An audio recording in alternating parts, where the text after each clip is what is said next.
ఆంధ్రప్రదేశ్ ముఖ్యమంత్రి నారా చంద్రబాబు నాయుడు అత్యంత హుందాగా ప్రవర్తించాడా? దీంతో వైసీపీ అధినేత వైఎస్ జగన్ తొలిసారి గెలిచినట్లు ఫీల్ అవుతున్నాడా? అదేంటబ్బా, హుందా ఏంటి, గెలుపేంటి అర్థం కావట్లేదు కదా.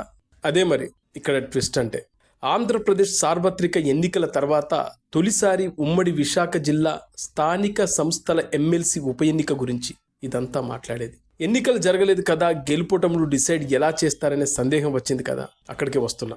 అధికారంలో ఉన్నవారు ఏదైనా చేయాలంటే పెద్ద విషయమేమి కాదు, నిమిషాల్లో చేసి పడేయచ్చు. కానీ చంద్రబాబు చాలా హుందాతనం ప్రదర్శించారు. ఉమ్మడి విశాఖ జిల్లా స్థానిక సంస్థల ఎమ్మెల్సీ ఉప ఎన్నికల్లో పోటీకి దూరంగా ఉండాలని టీడీపీ హైకమాండ్ డిసైడ్ అయింది. టీడీపీ కూటమి పక్షాల బలం అంతంత మాత్రమే ఉండటం, ఓటర్లుగా ఉన్న జీవీఎంసీ కార్పొరేటర్లు, నర్సీపట్నం ఎలమంచలి మున్సిపల్ కౌన్సిలర్లు, అలాగే జెడ్పీటీసీ ఎంపీటీసీ సభ్యుల్లో 60% పైగా వైసీపీ నుంచి గెలిచిన వారే కావడంతో కూటమి వెనుకడుగు వేసింది. పోటీ చేయాల్సిందేనని తెలుగు తమ్ములు పట్టుపట్టినా అక్కర్లేదని, దూరంగా ఉండాల్సిందేనని అధినాయకత్వం ఖరాఖండిగా చెప్పేసింది. ఒక్క ఎమ్మెల్సీ సీటు కోసం వైసీపీ నుంచి ఓట్లను కొనాల్సిన అక్కర్లేదని, దీనివల్ల ఎలాంటి ప్రయోజనం లేదని, అందుకే పోటీకి దూరంగా ఉండాలని డిసైడ్ అయింది.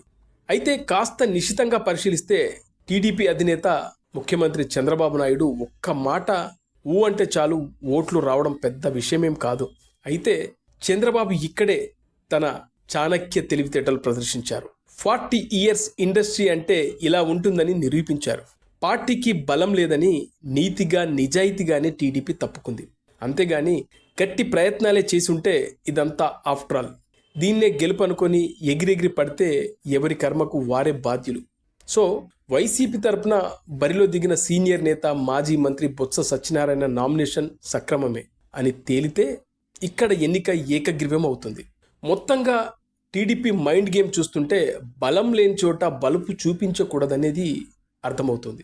సరిగ్గా ఇలాంటి పరిస్థితే వైఎస్ జగన్ హయాంలో తాడిపత్రిలో జరిగింది. మున్సిపల్ ఎన్నికల్లో బలం లేకపోవడంతో సైలెంట్ అయిపోయాడప్పుడు జగన్. గెలిచే పరిస్థితి ఉన్నా టీడీపీకి వదిలేశారు. దీంతో జేసీ ప్రభాకర్ రెడ్డి మున్సిపల్ చైర్మన్ అయ్యారు.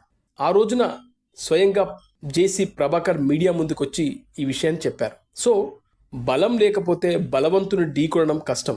నాడు జగన్, నేడు చంద్రబాబు ఇద్దరు చాలా తెలివిగా ఆలోచించారనేది వాస్తవం.